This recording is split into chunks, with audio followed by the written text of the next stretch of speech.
You can now subscribe and save 20% on your Strava Craft coffee every single time with a Strava Craft coffee subscription. We know a bunch of you have taken advantage of the one-time code, and you can now save 20% off every single time on your favorite coffee forever. Never have to put in your credit card info. Never have to worry about not having coffee.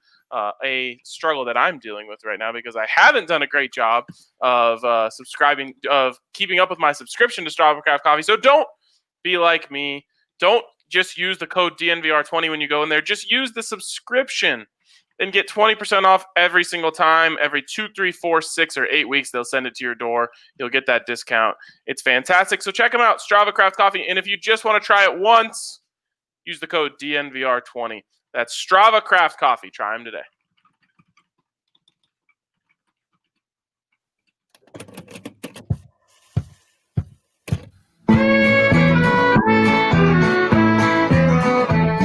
Number one for the one and only DNVR. 2 goes out to Zach, Mace, RK, and the bar.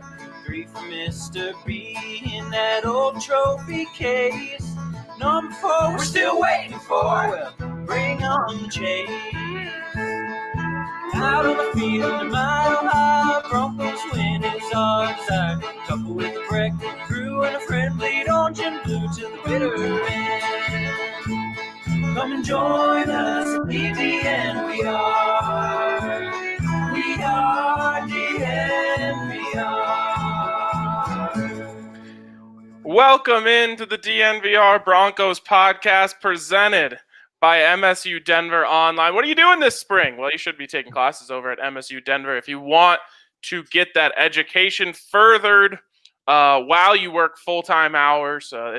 MSU Denver students work twice as many hours as any other Colorado institution. So check them out. MSU Denver Online, msudenver.edu/online is the website. You can check them out. 40-plus hybrid programs, 750-plus classes. There's something for everyone. So check out MSU Denver Online. Well, Mace, I said before the game, the perfect scenario was the Broncos lose 46-45 with all of their points being allowed on special teams. Now, we didn't quite get that, but we got the 1-point loss. We got another 30-point output from a Drew Lock-led offense. And we got special teams being a key cog in the loss. You can point to some nice things on defense. You can point to some nice things on offense. Special teams was the worst of the 3 units, so it was pretty close.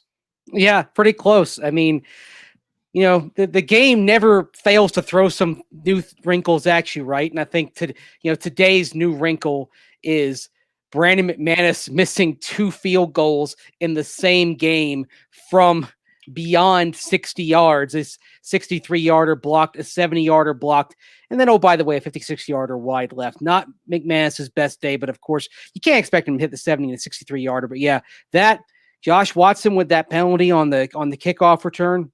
Special teams was ragged. The defense forced a lot of takeaways. So the thing that's been missing, right, throughout the Vic Fangio era, first time since Fangio became the head coach, 4 takeaways. But just it's kind of a fitting end in a lot of ways to the season that we just witnessed. And let me just say this. If you are a fan who is absolutely beside yourself right now that the Broncos just lost to the Raiders, I completely understand why you feel that way. And I don't hold anything against you for feeling that way.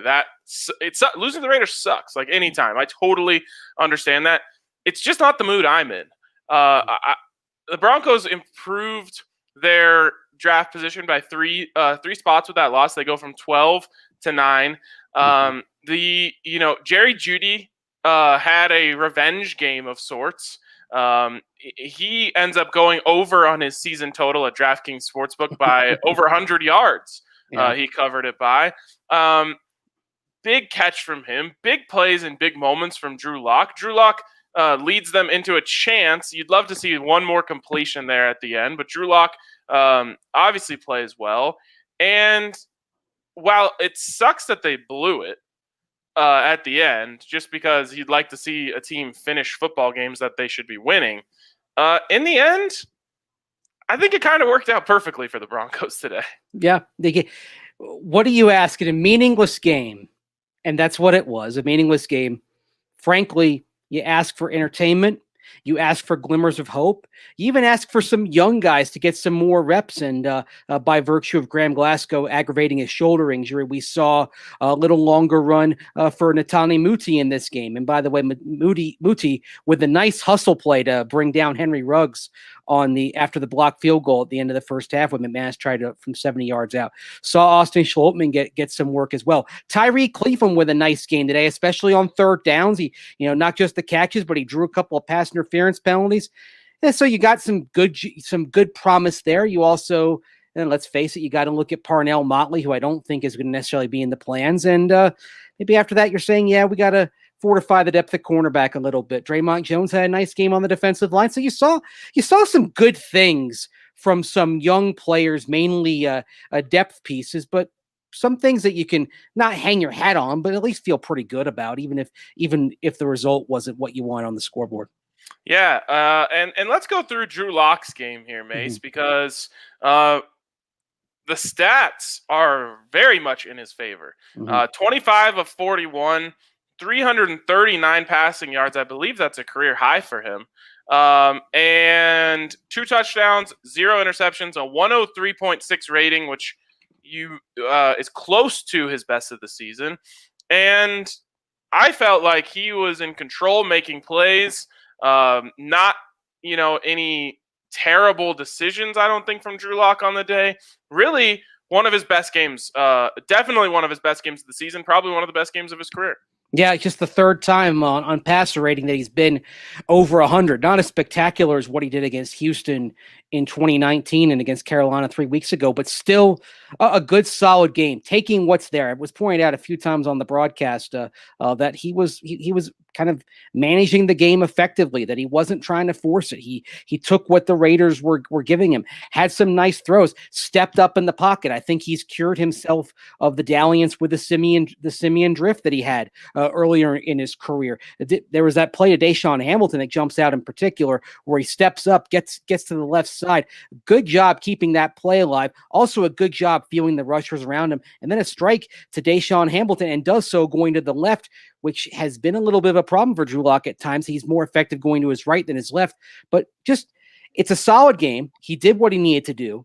You also, if you're going to be the gloomy Gus, you have to point out this is a very bad pass defense that he was going against, but sometimes you got to take advantage of that. They're going to give you some opportunities. They were playing shorthanded, and he exploited it. That's what you should do.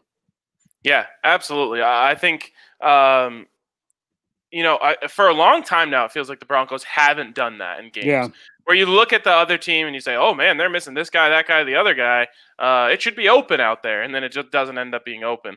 Broncos scored 31 points today with limited help from the special teams, like we said. The only one you really expect Brandon McManus to make is the 56-yarder. And even that, you'd probably say, Mace, it's right around 50% make rate in the NFL from there. Yeah, and what did that take him to? 10 of 13 on the season. Yeah. I mean, I'm kind of the stats won't rule it out, but in my mind, I don't put much value on the 63 and the 70-yarder, the 50. And again, over the long haul, he's been terrific from 50 plus. He's been more than you can expect. And so I know there's a lot of frustration when people are looking at the missed kicks over the last few weeks, but these misses are a lot different than the ones that he had against Carolina, for instance. It's a completely different ball game here. Absolutely. Jerry Jeudy's stats are insane at the end of this thing. 5 catches on 7 targets, no drops, by the way. 140 yards and a touchdown there. And he is, Mace, our DraftKings king of the game. Drew Lock probably could have made a case here too. But you love to see this as just a bounce back game from Jerry Jeudy. He was kind of the this is now a good term, but it used to be a bad term. The GOAT of the game last week. And 5 catches, 140 yards, 28 yards per catch. Obviously, that's very booned by the 92-yard touchdown. But just so great to see him go out there and make a really big play for his team a week after he didn't make a lot of really big plays when he could have. And the 2-point conversion as well. Well, I really like the fact that they got him involved early. First possession out there, got him the ball. You want to get him going. You don't want to ignore him. You want to try to get him back on his feet. So got him involved early. He had that bobble on the 2-point conversion when he was open, but hey, he hauled it in. And while there isn't going to be much carryover from this game the next year, just the fact that Jeudy could have a game like this and make sure that there was a good game in between the 5 drops and the coming season, that's huge. Now he can really kind of cut himself off from that. He can it shows that he could rebound from it and charge into the offseason. And I think that actually may be more important than whatever happened on the scoreboard, win or loss, making sure that Jerry Jeudy got past those 5 drops, didn't let it linger. You would have hated for him to have a game with a couple of drops and have that persist into the offseason. Is able to cut it off and plow forward. So I completely agree. Great choice on the king of the game, and great for him to rebound. Certainly augurs well for bigger things in 2021. Well, we usually lead off with biggest takeaways, but it felt like this was a bigger game than just a takeaway from the game. But if you did have to go to your biggest takeaway from the game, maybe aside from Drew and Jerry, since we've already talked about those guys, where would you look? Okay, well, I would say, looking at it, I do kind of have to focus on the takeaways. I can't help it because that's something that's been missing. And I know there are things other than that, but I can't get my mind past it on the positive side. They did have 4 takeaways in this game, and then the offense had 0 giveaways. So think of it. First time all year, no giveaways. First time in the Fangio era, 4 takeaways. So you actually had the equation that you're supposed to win with. And you should win by a lot, to be honest, in that. Yeah. NFL teams, by the way, until today, had won 62 consecutive games with exactly 4 takeaways and no giveaways. The Broncos had not lost a game with a +4 or better turnover margin since the first game after the strike in 1987. I mean, so it's funny. Vic's like, yeah, I gotta, check the stats on that when he had his press conference. Well, I'm happy to provide them for you. It's an anomaly, but it's also frustrating. It seems like we've seen over the last 4 years, the Broncos have had a lot of these losses where you'd think, okay, you have this statistical metric in place. You should never lose like that, right? Well, the Broncos did, but still good to see +4. Just they couldn't get it done. And how about, speaking of the plus side of things, with 2 touchdowns and 0 interceptions today, Drew Lock ends the season with a positive touchdown to interception ratio, just barely. And in the end, it doesn't mean anything really. But we did talk 4 weeks ago when he was solidly on the wrong side of this. I want to say he had. Oh, Mace, maybe you can help me here. It felt like 9 touchdowns to 13 interceptions or something. Well, he had are we talking about after the Chiefs game? Is that kind of where we were looking at it? It was the last 4 weeks of the season. Yeah, going into the last 4 weeks of the season. Okay, yeah. Going into the last 4 weeks of the season, he had 6, 7, 9. He had 9 to 13. 9 to 13. Yep. And in the final 4 games of the season, he was 7-2. And we said, it's so funny. You could go back and pull the audio from a podcast back then where we said, hey, to get to positive touchdown to interception, he would have to do something along the lines of 7-2. And if he does that, we'll feel a lot better about the way things finished for Drew Lock this season. And I think you have to. You tweeted out a bunch of different charts that were illuminating the upward trend for Drew Lock. And I get it. I don't expect everyone to be sold on Drew Lock right now. There was plenty of bad that you can pull from to say why you shouldn't be sold on him. And I'm somewhere in the middle that's on the positive feelings towards Drew Lock's side of things, I think, right now. But to finish with 7-2 shows me that he really decided that he wanted to take care of the ball at the end of the season. He did that. He was still able to generate touchdowns. Now, the 4-0 game in the Carolina game really, really helps that. But in the end, he does finish with a positive touchdown to interception ratio. And when you can combine that with what we see with our eyes which is like you mentioned earlier, him going through his reads, him getting to the check down, him stepping up in the pocket instead of doing the Simeon drift. A lot of things, culminate in this game where he throws for, 340 yards and gets to that positive touchdown to interception ratio where you say, you know what? There is a very clear upward trend for him at the end of the season here. Yeah, and I expect that there's enough here, and also kind of based on some of John Elway's comments, I expect that there's enough to take them out of the Matthew Stafford conversation when all this is done. I think there'll be plenty of speculation about it, but I expect that's something that the Broncos won't be thinking of, especially because there will be multiple suitors for Stafford, and that price tag in terms of draft pick compensation likely will go up if the Lions want to make him available. I mean, shoot, if I'm, let's say John Schneider, as reported this morning, ends up taking that Lions job. If I'm Schneider and I'm looking at the Lions situation and saying, I want to microwave this, I'm not trading Matthew Stafford. So are the Broncos still in the market to upgrade the backup quarterback, whether it is a youngish Hedge, a Mariota if he's available, a Winston, a Trubisky if he's available, a Minshew? Yes. Are they still potentially in the market for the Dalton / Colt McCoy / Tyrod Taylor, Fitzpatrick, veteran Hedge? Absolutely. But I don't think you're in the market for somebody who's going to come in and be the starter from day one. And I don't think you're in the first round market. Now, I'm sure we'll have some speculation about it. We'll respond to rumors over the next few months. But I think I'm pretty close to putting it in Sharpie that you're not going to take a quarterback in the first round. It's going to be Drew Lock and a vastly upgraded backup, maybe a backup who's going to be paid more than Drew Lock. And then you go from there and see where Drew goes. Yeah, I don't know if it's completely out of the question. I think that John Elway would probably pick up the phone and have a conversation about what it would take to go after Matthew Stafford. But you're right. His comments, and even Vic Fangio's comments, have been very positive here late in the season. And that tells me they're trying to prepare everyone for what's coming, and that's going to be another year of Drew Lock. And it just goes into something we've been talking about for a while. It's all about team run it back. That is where they are here. Vic Fangio said after the game, the biggest thing for us moving forward will be getting all the guys back who we lost. Yeah, that tells you the feeling in the building. They were robbed of the season by injury. And that doesn't excuse Vic Fangio's time management issues in week one, or Drew Lock's, interceptions in the middle of the season, or Vic Fangio's time management issues tonight. But in the end, I really do believe the feeling in there is the only thing stopping us from competing for a playoff spot this season was injuries. Yeah, I think that's exactly what they're sensing right now.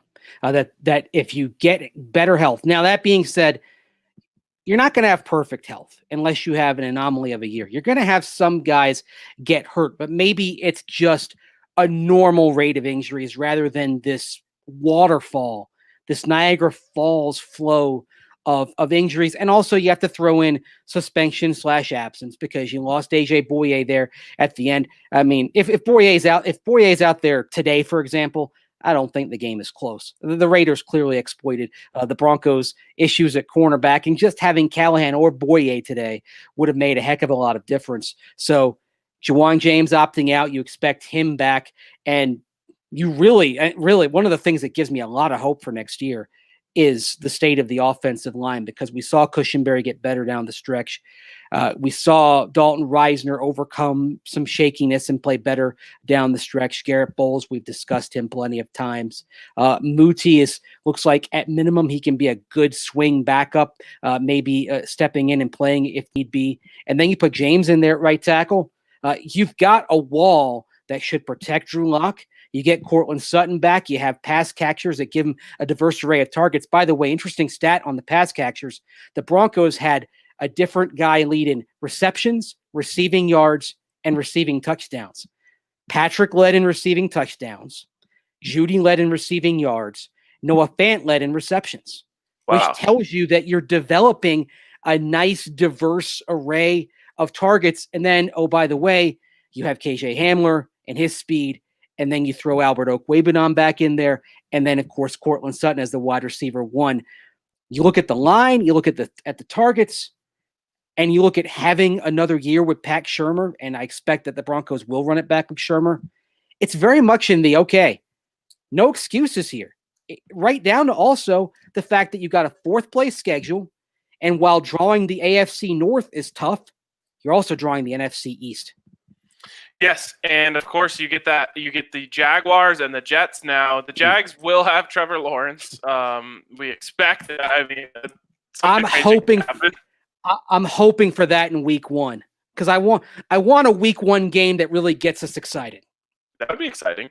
That would be thrilling. I think they're going to help. That you're thinking maybe Monday Night Football, 8:30 start, Broncos, Jags. Well, it would be in Jacksonville, I believe. Oh, okay. So that's fine. Monday night. 5:00. So people don't have to stay up late. Perfect. Let's do it. That's even better. I'd love to see the Broncos get the early slot these times. Yes. That'd be awesome. Did Garrett Bowles finish off the sackless season today? I believe he did. Wow. I mean, you got to tip your hat to Garrett Bowles. What a season from him. Zach posted the story on the DNVR.com this week, the case for him to be an all-pro player. I really hope he gets it. He deserves it. The penalties completely cut down. No sacks allowed from Garrett Bowles. Just one hell of a season from him. Really happy for him. You love to see Michael Ojemudia finish the season the way he did, causing 2 fumbles today. Obviously, it was tough out there for them being shorthanded, but he really fought hard. And there's just, there is hope. There's reason for hope moving forward with this team. They do have talent. I saw someone in the comments say they're the least talented team in the AFC West. I really don't agree with that at all. I think that they're probably potentially the second most talented team in the AFC West when they're healthy. And, obviously quarterback talent is the most important thing in football. And right now they're 4th. And Drew Lock's going to have to make a big step forward to get them out of there. But across the team, I think the Broncos have the second most talent in the division. Yeah, I'm not sure that I'm going to say they have the second most talent, but what I will say is that the Chiefs are clearly number 1, but then the Raiders, Chargers, and Broncos, all when healthy, are close enough to where you can argue for any of those 3. I would probably, if I'm going right now overall, I would actually say Chargers 2. Again, we're talking about when healthy, what they have. The Chargers, kind of like the Broncos, played without a lot of guys this year. And it would not surprise me at all if both the Chargers and the Broncos kind of make that push into the playoff conversation next year for basically the same reasons. They get guys back from injuries. They have a chance to play at something closer to fuller strength than they ever did this year. So I'd say talent-wise, I'm going Chiefs clearly won. Chargers 2, but the Broncos kind of nip and tuck behind them at 3, and then the Raiders not far behind, but they're there at 4. But all these teams are at least average league-wide in terms of talent.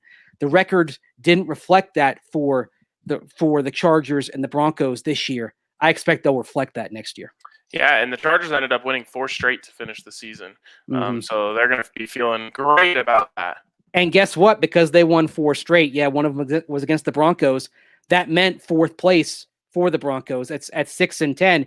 Usually you've got to be a little bit worse than that to finish in last place. So thanks to the Chargers for that little run, for allowing them to get the Jets, Jaguars, and Lions on the schedule, although we don't yet know where that Lions game is going to be. That's probably, knowing how the league operates, they'll probably determine next year's home teams for the 17th game by the flip of a coin. Yeah, and or maybe they put the Broncos and Lions in London because we know the Broncos are obviously robbed of a London game this year. Or, we talked about it for week 1, maybe a saucy game would be Broncos-Jaguars in London at Wembley next year. That of course. Or over at Spurs. That would be a lot of fun. London's team. All right, well, we got our guy Zac Stevens here. And actually, it's perfect timing for him to come in because I want to ask him about something with Big Fan Joe here. So, what's up, Zach? Fellas, what's going on? Happy loss. Yes, it was a great feeling loss. I think the comments are actually pretty much in lockstep with us on that. Zach, I was just about to transition into, thinking a little bit more about this game than we have been so far. We've been going pretty big picture. And I think the one big gripe that people have is the way the clock was managed by the Broncos at the end of the game. I'm curious, did Vic Fangio shed any light on that in his press conference? He did, specifically about the one timeout that everyone's mad about. What he said about that was he wanted to see what the Raiders were doing and then be able to make sure that he had the right formation, the right people in. So that's why he called the timeout. And from a clock management standpoint, it didn't make sense. But let's say the Broncos do end up stopping the Raiders there. Thanks to that timeout, then everyone's saying, oh, that was a good call. So that was Vic Fangio's reasoning to that, was he wanted to make sure that he was countering the Raiders exactly the way he wanted to. Yeah, I mean, I'm actually okay, Zach, with the timeout before the 4th and 1. I got that completely. The one that kind of sticks in my craw a little bit is the timeout before the 2-point conversion.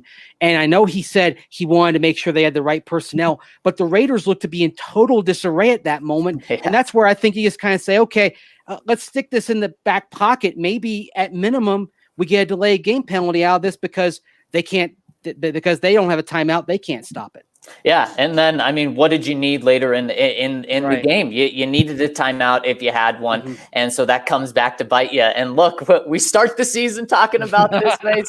We end the season talking about this, Mace. And I think fortunately for Vic, since it's not like this was a win and you're in type of game, that really helps him kind of take the pressure off him in this. But one thing that I see fans saying a lot, and I totally agree, is this one you can kind of laugh off and say that, maybe Vic Fangio handled it perfectly to get the higher draft pick. But I do know that this has a lot of fans concerned moving forward on, holy cow, I mean, you can't have a coach mishandle multiple games in a season if you want to be a playoff team.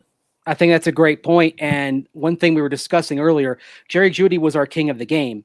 And the point I made was that it was really good to see him rebound the way he did today, because now he can go to the offseason and he's gotten the taste of last week out of his system. It's not something that's going to linger. You've separated yourself from that bad day with your best day to this point in your career. So he's able to move forward. But with Vic Fangio, since we're talking about this season being bracketed with game management losses at the beginning and the end, or losses that game management at least played a part in, you're saying, okay, did he really make the progress overall that you needed him to make in that aspect of coaching? Yeah, and that is a concern. You start the season with it, you end the season with it. And there were already concerns about that. Yeah. What I want to see Vic Fangio learn from this is he needs help.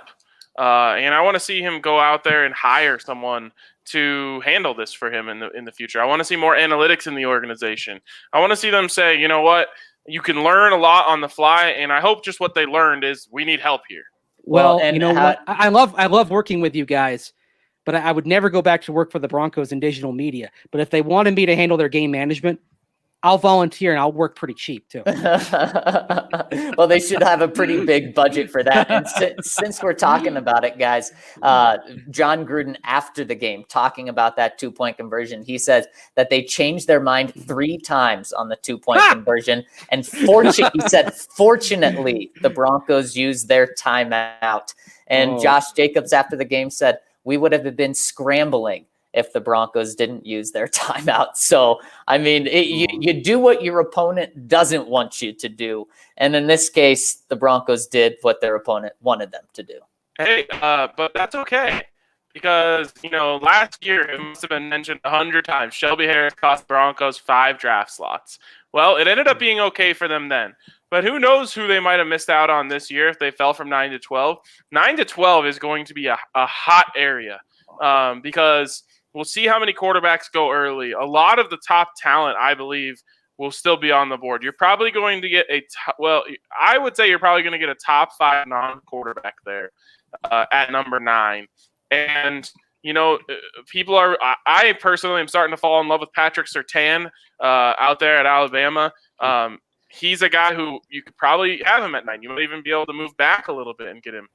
Caleb Farley is the other guy at corner that people really like. Obviously, the Broncos need help at corner. Micah Parsons, he'll be in the mix there. So we might be looking back and saying the opposite this time. Thank God Vic Fangio called that timeout and saved the Broncos from having to trade up to get whoever.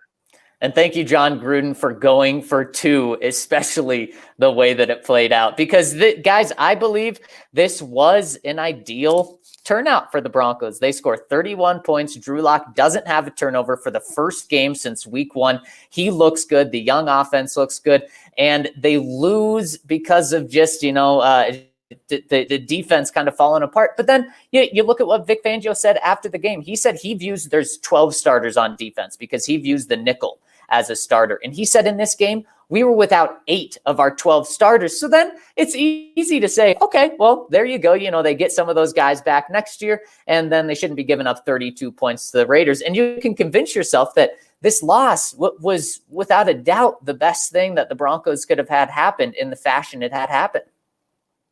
Absolutely. And we're going to have plenty more to talk about. But first, a shout out to Breckenridge Brewery. Had a couple of the, what's it called? The Juice Drop IPA. That one always evades me for some reason this morning. And man, though, that is a good beer. That is a really good beer. I've never been a huge IPA guy, but that one is so smooth. It's so crisp that I think even, someone who doesn't love IPAs will enjoy the Juice Drop. But Breckenridge Brewery truly has something for everyone. So make sure you check them out. And if you don't know where you can find some Breck Brews near you, you can always log on to breckbrew.com and use the Breck Brew locator to find out where they're going to be.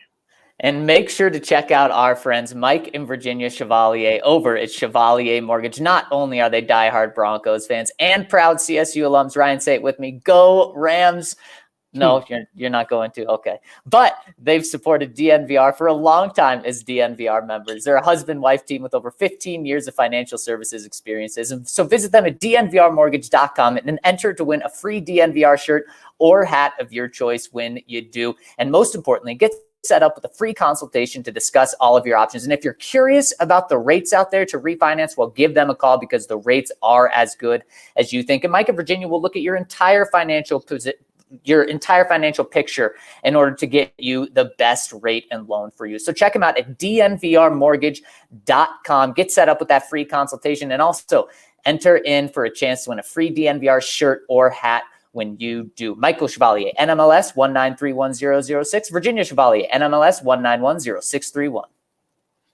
All right, plenty more to talk about here, and there's a bunch of different places we can go, but I think, one thing that people really want to talk about right now is where the Broncos should invest this fancy new top 10 pick they have. And we will obviously be talking about this for a long time on the podcast, so if you want to get more in-depth, tune in. Our tape viewing period begins tomorrow, when we start looking at prospects and have a better idea, but because we're still early in that process, let's talk about position. Where do you guys think, and Zach, I'll start with you, the Broncos should invest the number 9 pick in the draft? Well, I'm going with an elite player. And Ryan, you already mentioned it, but I believe he is elite, and it happens to be at a position of need, and that is Patrick Surtain. That is my guy right now. I'm getting him to just make sure that whatever side of the field you're on, Vic Fangio is very certain about when he's out there, and so you just don't even have to worry about. Yeah, if I hold on to the pick, I'm same position, different guy. I like Caleb Farley just because I think his upside's a little bit higher. He's also got versatility. You can use him in the slot. You can bump him over to safety. He can play outside. There isn't a spot that he can't handle potentially in the secondary. He's a little bit longer, a little bit rangier than Patrick Surtain, and comes from a system at Virginia Tech that has produced an awful lot of good defensive backs over the years. Of course, he played his career for Bud Foster. That's a guy who knows what he's doing when it comes to producing defensive backs. So sort of the same thing with Alabama. You're getting a guy from a place with coaching that has been proven to produce quality defensive backs in this game. So they've got a lot of the same tools. I just think Farley, if he hits, is a little bit higher, but I would be open for business to trade down, especially if you're talking about that third, but more likely fourth quarterback dropping to that range where teams may want to move up. If you could get a future one to move down, say 10 to 12 picks, I would be open for business on that if I were the Denver Broncos, because here's the thing. If you accumulate capital for 2022, let's say Drew Lock doesn't work out, but you finish like 6-10 or 7-9, you get capital for 2022. It's kind of like what Buffalo did a few years back. You're in position to move up and get your quarterback then, Sam Howell or Keaton Slovis, perhaps. Yeah, and I love the Farley Surtain conversation. There's always these, debates that we have on the podcast, and I'm excited for that one because we'll do a whole first segment on which one is the better fit for the Broncos. But I think corner is a real pick there. We've talked about linebacker every single year, and Zach always points out we have no idea what Vic Fangio is looking for in a linebacker. We thought like he would love a certain guy, and then he didn't like that guy, and guys will be on the board and he'd pass on them. So like Devin Bush is an example of a player they could have had. Vic Fangio clearly didn't want him. So we don't know. Maybe Micah Parsons fits that mold. He kind of does fit the Justin Hollins type build that Vic Fangio did like in that draft, although not enough to keep him around for another year, where he went and played pretty darn good for Brandon Staley in LA. Anyways, I think it's got to be on the defensive side of the ball, and people are probably scratching their heads right now saying offense has been the problem for the Broncos for how long now, and they're right. But we've talked about it before, and I just want to go over it again. Your entire offensive line is pretty much solidified going forward. You could maybe talk about moving some pieces around, and obviously right tackle, Juwan James is forgotten often, but unless he retires, which I guess I wouldn't completely rule out, maybe he really likes sitting on his couch this year, then he's going to be your right tackle next year because the Broncos can't save any money by moving on from him. Your running backs, I really would not imagine the Broncos investing a first-round pick in a running back. Your wide receivers are set. Your tight ends are set. And so the only other place, of course, is quarterback.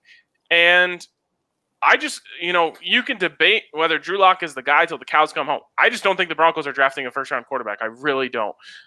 So there, that gets you to the defensive side of the ball, and the biggest needs on defense are corner and linebacker, and you could maybe make a case for pass rusher as well, just with Von Miller. Who knows how much longer he's going to be here? But at the same time, you have Malik Reed and Jerry Itachu, who both played really, really well this year. Man, and Jerry was just a couple steps away a few times to $250,000 this year. But we do know, just like I totally agree with you, Ryan. It's easy to start this conversation and say, okay, what quarterbacks do the Broncos get? But in my mind, I think you just have to eliminate that, because if John isn't sold on Drew, which I think can be a very big possibility, I think it's going to be a veteran route that he goes down. He does not want to try to develop another quarterback. So I think you have to erase that there. But one thing that you can erase is John loving pass rushers. Look what he's done with the only two top 5 picks he's ever had. He's gone pass rusher and pass rusher. So it's not crazy to say that he could do that again in the top 10. Although I think they'd rather address cornerback, because he's also paid a ton of attention to cornerback with draft picks, and more specifically paying guys in the past. So I don't think you can rule out pass rusher either. I don't think you can either. And I think some of this cornerback or edge rusher, it may come down to what happens contract-wise in the next 2 months, because I don't think Von Miller is back without a significant restructure. And AJ Boye, that is an easy contract to cut. But if the Broncos want to restructure him, they hold all the cards in that. And so it's possible that you could end up getting one restructure done, the other not getting done, and then whichever one you don't get done, that's what you're targeting in round 1 if you keep the pick. I think there's a lot at play here, and it makes this offseason way more exciting because the Broncos could potentially trade up to 2 from 9. And that's not that's not out of the realm of possibility. They could trade up to 2 and draft Justin Fields or Zach Wilson. They could stand pat and pick, like I say, a top 5 non-quarterback in the draft. They could triple down on tight end and take Kyle Pitts at number 9. It's like my Madden team. Hey, right. There's a lot of places they could go. And I don't know if there's that many places where you can definitively say they won't go, other than offense, wide receiver. Heck, I'm all for Devontae Smith, KJ Hamler, Jerry Jeudy, Cortland Sutton, but you can only put so many of those guys on the field at a time, especially when you have 2 tight ends that you really like as well. So that one's probably ruled out. But there's very few places where I can definitively say Broncos won't go there, and it'll make for a long, a lot of long conversations in the offseason about where they should go, where they could go, and where they will go. Yeah, the only two that you really say are kicker and punter. Yeah, We just want to rule them out right now. They're not going to pull the Al Davis and take the Seabass in the first round, but it's more than likely defense. But it's funny if they trade down, say they trade down to say 23 or 24. You might be talking about a running back in round 1. I don't like that idea, but you could be talking about it. Najee Harris, baby. I mean, all he does is jump over people completely. Just insane. Best hurdle I've ever seen in my life. Speaking of Sebastian Janikowski, when Brandon McManus attempted his 70-yard field goal today, which nothing screams week 17 like someone attempting a 70-yard field goal, I thought that's got to be the longest attempt of all time. Such was not the case. In 2008, Sebastian Janikowski attempted a 76-yard field goal, and I am maybe happy to report that he did not even make it to the end zone.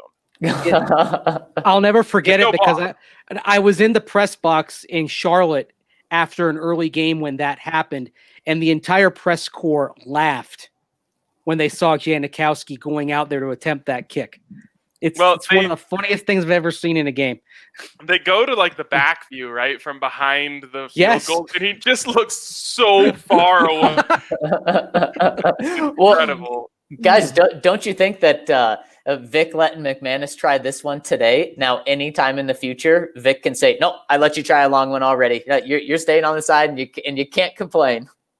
Not to mention, I mean, you had a game winner from 63. You couldn't get it over the line. That was like all I wanted going into that play. Just don't hit it too low. And I can't even give that much credit to the Raiders for blocking it. They didn't have to do anything. He kicked it right into him. Yeah, I think I could have got that one. I don't blame Brandon McManus because when you kick it from that far, you have to lower the trajectory, and he just lowered it a little too much. But I assume it's very difficult to try and change trajectory like that and all that sort of stuff. But from Vic Fangio's perspective, he can really say, look, man, I let you try 70. I let you try 63. You didn't even, get it past the line of scrimmage. Yeah. You can't say that he didn't let him try. And man, wouldn't that be something? What if he makes both of those and gets 63 game-winning field goal and a 70-yarder? That would just be nuts. He probably ends up being like all pro just based off of that. Yeah, and also he would have set the single season record for most 50-plus yard field goals made in a season.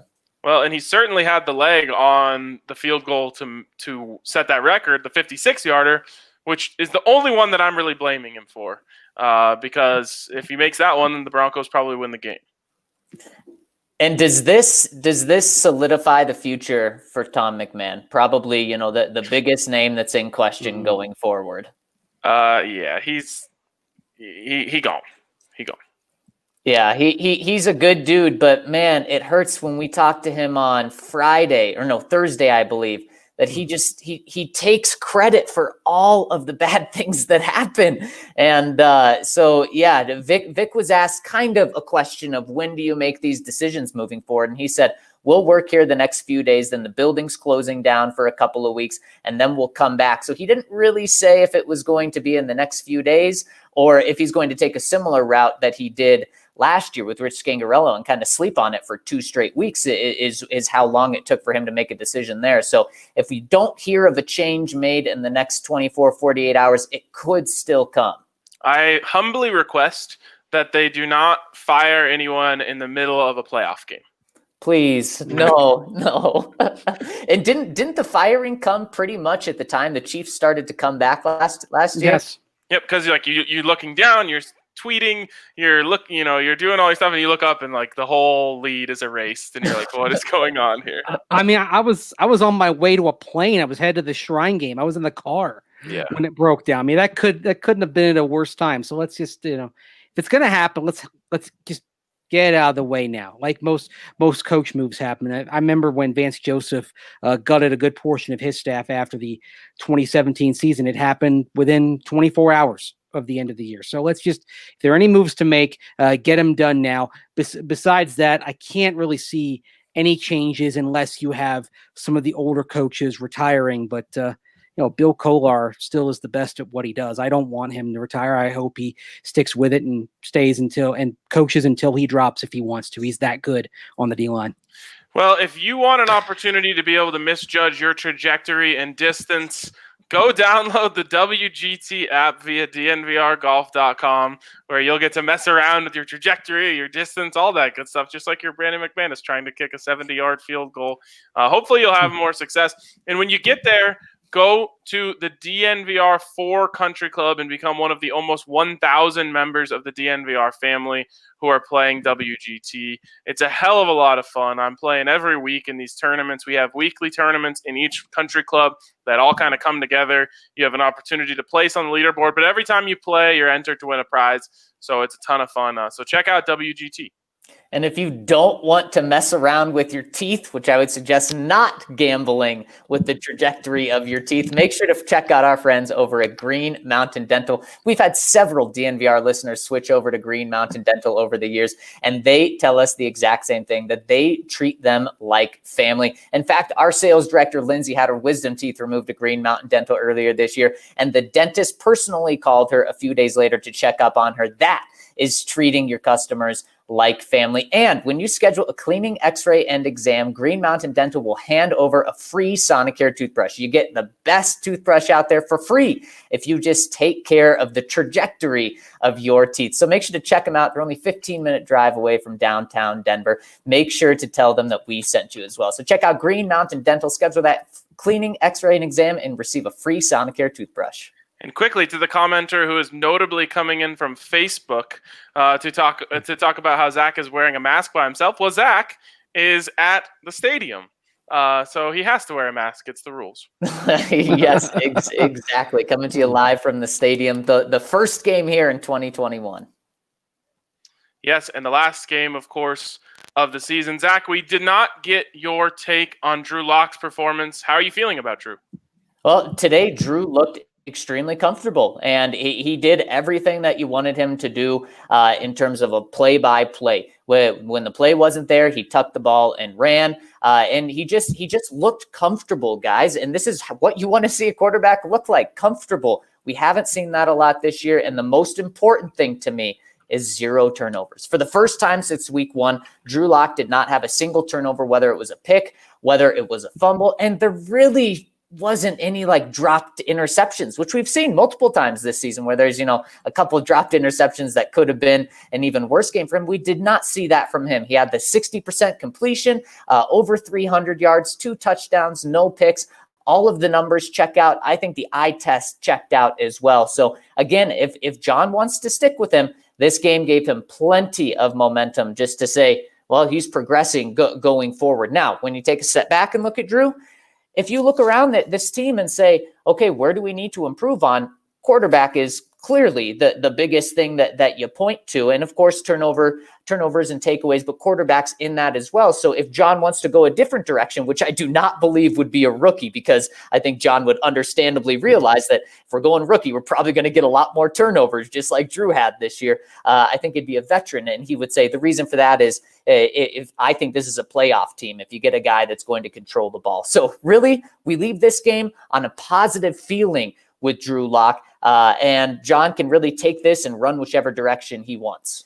Yeah, I agree. And, the upward trend at the end of the season is impossible to deny. Zach, I was talking to Mace about this. How crazy is it that 4 weeks ago we were sitting on the podcast and we said, man, if Drew Lock wants to have a positive touchdown to interception ratio at the end of the season, he's got to go something like 7-2 from here on out.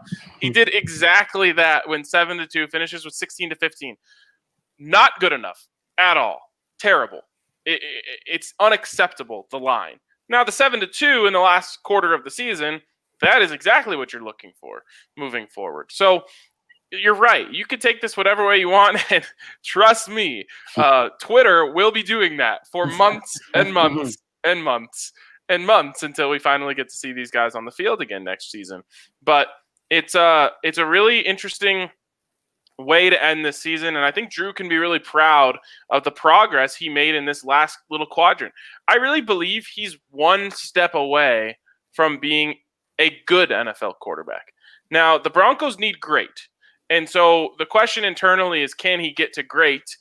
I am still in the camp that believes he can get there. I know a lot of people aren't, but I really believe if they handle the offseason properly, and he takes the jump that I expect him to, because he's playing in an offense for 2 years in a row for the first time since he was a junior in college, from his sophomore to junior year, of course. I truly think that if he takes that step forward, he is in the category of good NFL quarterback. And you've seen it in multiple games recently that he looked like a very good NFL quarterback. So if he can make that jump in the offseason, I think the Broncos will start the season on the right foot. Yeah, you're 100%. And there's two takeaways from that, Ryan, is there's no question Drew Lock was not good enough this season. No one can argue that. The question is, can he take a next step? Well, you've seen some progress over these final 4 games. So that's the question. Not was Drew Lock good enough? He was not this year. There's no question about it. One of the worst in the league. Can he take that next step is the biggest question. And then a reason to believe he could take that next step, if you want to believe that, is Ryan, the 7-2 touchdown to interception ratio over the final 4 games. If he were to do that over the course of the season, we're talking 28 touchdowns, 8 picks. That will work in the NFL. You'll be able to win games. Now, can everything be on your back? Can you be a terrible team and win like that? You'll probably win, but you're probably not winning a Super Bowl if that's what your quarterback's doing. You need to be throwing 40 touchdowns if your quarterback is everything to the team. But with this team right now, with a solid to very good to potentially elite defense and what it could be if it gets these starters back with Vic as a coordinator, and all the weapons that Drew has, 28 touchdowns and 8 interceptions, guys. This is a team probably not winning the AFC West, but this is a team that is certainly in the playoffs. We're not just talking 9 wins. We're talking 11 wins.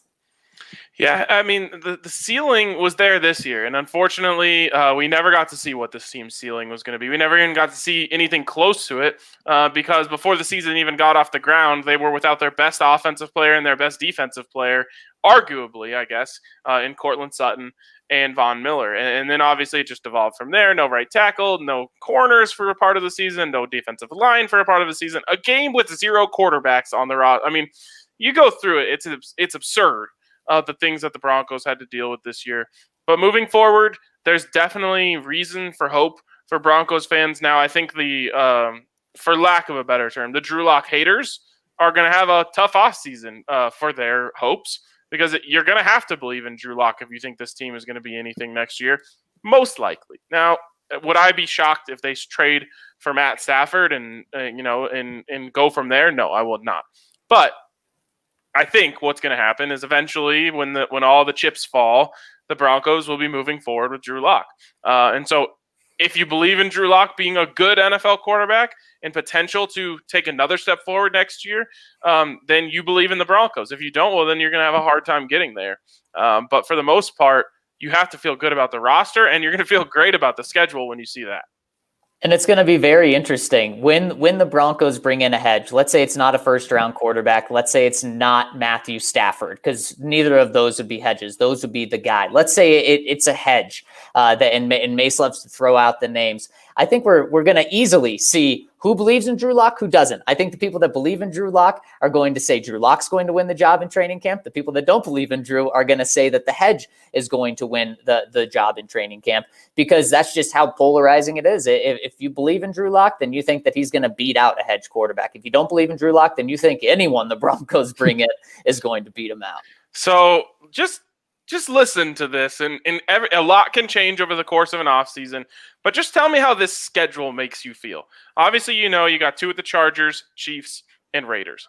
But listen to these teams: Bengals, Browns, Eagles, Cowboys, Giants, football team, Jets, Jaguars, and then Steelers and Ravens. I mean, that schedule feels incredible right now. Outside of your division, yeah, that looks pretty good. Obviously, there's going to be a few tough games in there, But I mean, how many losing teams and at the bottom of teams are there? If you just beat next year, if you just beat the teams with losing records, which would include the Chargers as well. So maybe you say you split with them just like you did this year. But if you just beat the teams with losing records, guys, I mean, there you go. You don't have to be a hero and play hero ball every week to get in the playoffs like the Broncos have had to do these past few years. And certainly they haven't been good enough to be able to do that. They don't have to do that next year the way it looks right now. But what if Trevor Lawrence comes in and Justin Fields is with the Jets and those guys look tremendous, and then Dak re-signs with the Cowboys and looks fantastic there, and Joe Burrow plays well with the Bengals? There is a chance that this schedule ends up looking like, didn't the Broncos finish fourth? How in the world are they getting this schedule? Yeah, I'm kind of with you. We kind of joke about the NFC East as the NFC least, but you throw Dak back in there with the Cowboys. Washington's on an upward trend. The Giants were on an upward trend at the end of the year. I don't think it's going to be quite the cakewalk that everybody thinks it is. But at the same time, you get a game against the NFC North, and fourth place in the against the NFC North means you draw the Detroit Lions. You don't get Green Bay. You don't get Minnesota, which I expect, if they can fix their defense a bit, will rebound. You don't get the Bears. You get Detroit. I mean, you get the Jets, who they're going to have the number 2 pick, but they're still the Jets. They're dysfunctional. You have some opportunities here to put things together. The one thing that does look daunting is looking at the entire AFC North, a division where everybody has their quarterback situation figured out. Absolutely. And like I said, a lot will change between now and then. And heck, the Bengals could be a really good team next year. But just when you look at the schedule, it feels a lot better than what the Broncos have been up against for the last few years. And it'll be, I can already see the offseason unfolding right before our eyes. The schedule reveal show and all of these different nights and the draft. And it's exciting to think about. The note I want to finish on with you guys is just, it'll be 2 questions. Do you think this person will be back? And do you think that is the right decision? And we'll start from the most obvious. We already know the answer to the first part. Vic Fangio will be back next season. So I'll just cut to that. Everyone's answer is yes. Mace, I'll start with you. Is that the right decision? It's the right decision, but if you start off slowly next year, if it's another 0-3, 0-4 type of start, I think the seat is roasting, especially when you have 2 former head coaches sitting on the staff, in Pat Shurmur and Mike Munchak, and likely Mike Munchak. If they start off poorly, I wouldn't be surprised to see a change early next year. Yeah, and Mike, go ahead. I was going to say, yes, it is the right decision. Mike Munchak is a big reason why, because you do have that safety net there. And also, you get to run it back for a 3rd straight year, which is huge. And John was going to give the benefit of the doubt to everyone he possibly could. And so Vic gets that this year. All right. I'm with you guys. I think that there could be a conversation to be had about Vic Fangio if the Broncos hadn't been firing everyone for like years now. It's the right decision because you just didn't really have a choice. Yeah, you've literally tried everything but stability in the last 5 years. So you have to try it because you've gone through everything else. Yep. Try running it back. Is this technically the last week that the Broncos are paying Vance Joseph? Technically, did he get a 4-year contract? And so this would have been the last year of that? I think so. Yep. Yeah. So I mean, how about that? They couldn't move on from Vic and then pay 2 head coaches again for another 2 years. Yeah. Okay. The next one here is I'll change it up a little bit. The next one's Tom McMahon. Will he be back? Is that the right decision, Zach?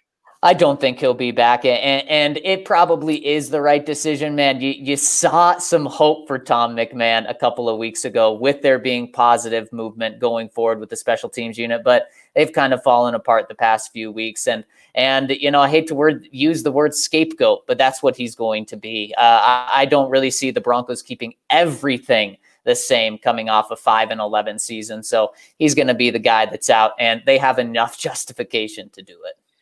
Yeah, they have when you're looking at the list of what went wrong this season, special teams is way down the list, but he's going to be the scapegoat, unfortunately. Personally, I would look and at who's out there before I made that move. Can you find better than Tom McMahon?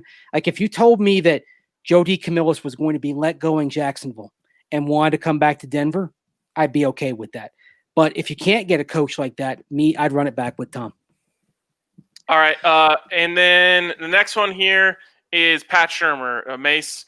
Well, and I agree with you guys, by the way. Yes, he'll be gone. Yes, it's the right decision. I guess I'll start here with Pat Shurmur. And this is the toughest one for me to answer whether or not it's the right decision. He will be back. And there's so much good in the idea of continuity. And I really do believe you have to give continuity a chance on the offensive side of the ball, especially with Drew Lock. Starting all over with a new scheme for Drew Lock next year seems like literal insanity to me. So to me, it is the right decision because of that. Unfortunately, I just can't be confident in the fact that he's the right guy for the job. So to me, it is the right decision. It is the most likely decision.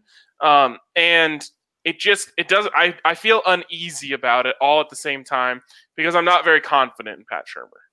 Well, do you have that guy like a Mike Munchak when we talk about Vic Fangio? Do you have that guy that could step in week 5 if the offense is having a slow start? Like we talk about Vic. Okay, you got Mike, you can throw him in there so you can give Vic this third year. Do you have that guy on the offensive staff?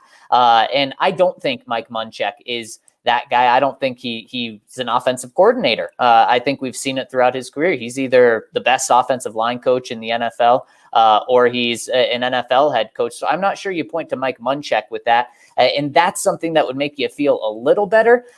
So that's something to weigh in on this as well. And I mean, just when you hear Drew Lock talk about continuity on offense, if you want Drew Lock to be the guy, then this is absolutely the right move. After the game today, Drew Lock again said it would be awesome and huge to have Pat Shurmur back. So yes, he will be back. And yes, if you're keeping Drew Lock, it is the right move. If you don't keep Drew Lock as the starting quarterback, then you can move on because so much is going to change if you bring in Matthew Stafford. And then you can do that. Unfortunately, you're probably not making a move at offensive coordinator in the end of March when you bring in a Matthew Stafford, if that's the route you go. Yeah, exactly. That's not really an option. And because of that, I think that you'll see continuity at that position. Yeah. And again, you have to look at Drew Lock's career going back to Mizzou. His best season came when there was carryover from year to year with Josh Heupel as the offensive coordinator from 2016 into 2017. So that's another reason why I think you just run it back with Shurmur. And the other thing, similar to Vic Fangio, if you do have to move on from Shurmur, if you feel it's not working, you got to make a change. Zach Azzani has been a passing game coordinator and offensive coordinator at the college level. And of course, Mike Shula has been an offensive coordinator in the NFL, and he's been a head coach in college as well. You have options on your staff if you have to make that move. I would like to let everyone know that the Nuggets won and Nikola Jokic had another triple-double. I'd also like everyone know Philadelphia just took the lead. So number 8 is on the table. It is 14-10. If the Eagles can somehow hang on, the Broncos would pick 8th, not 9th. That matters too. That's not nothing. 8 feels significantly higher than 9 for some reason. It's kind of like how 28 feels a lot younger than 29. Just soak in these next few months, Ryan. Yeah, exactly. Last one here, and then we'll wrap up. And the Nuggets guys will be going live here in a second to those who are starting to pop into the comment section here. This one's easier for me. It might be harder for you guys. Drew Lock. Will he be the starter? I think we know your answer now. But is that the right decision, Mace? I'll start with you. It's the right decision, and I think he will be the starter because even though we talk about the younger type of hedges like Darnold and Mariota, I do think if the Broncos bring in another quarterback, it's going to be in the Ryan Fitzpatrick, Andy Dalton, Tyrod Taylor, 30-something veteran mentor type of vein who is there as a backstop if Locke doesn't take the next steps, but is not necessarily competing for that job. So I think it's the right thing to do, but I also think it's good to have somebody in there that can cover you a little bit in case Drew Lock falters, because if this team is healthy, guys, this roster is good enough to be in the playoffs. Guys, answer me this question for me to answer your question. Is Matthew Stafford available this offseason? Right now, Detroit has a 7th overall pick. Yes, he's available, and you got to pay a lot for him. Then he's the Broncos quarterback next year. So Drew Lock, he may be back, he may not be back, but he's not the Broncos starting quarterback. If Matthew Stafford is available, I believe he is the Broncos starting quarterback next year. Look, John Elway on his contract year, potentially his last year, whether he gets once a contract or not, this just may be his last year as the GM. He wants to win now.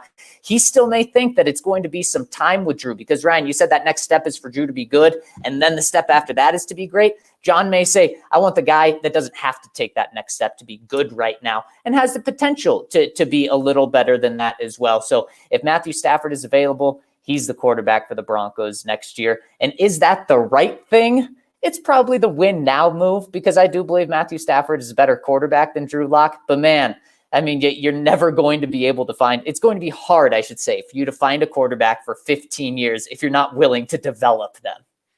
Amen. I love that you had a different answer, because my answer is that Drew Lock will be back. He will be the starter. He will finally get an opportunity to have continuity at the offensive coordinator position. And I do think it's the right decision because of what you just said, Zach. The same way that you can't just cycle coaches all the time, you can't just cycle quarterbacks all the time. Now, you have to keep trying. But when you have a fence position like you are now, where it's kind of teeter-tottering back and forth, I do think you have to give this an opportunity. Drew Lock has shown flashes of very good to elite quarterback play. You know, we've seen a 98 QBR and a 94 QBR or whatever it was. We've seen that top-tier stuff from him. You got to give yourself an opportunity to know he's capable of making that his norm or something in that regard.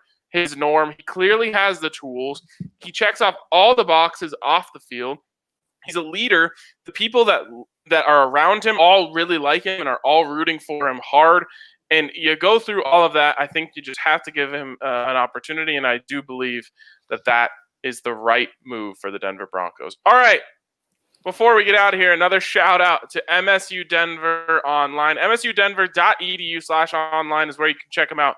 40-plus online hybrid programs, 750 total classes.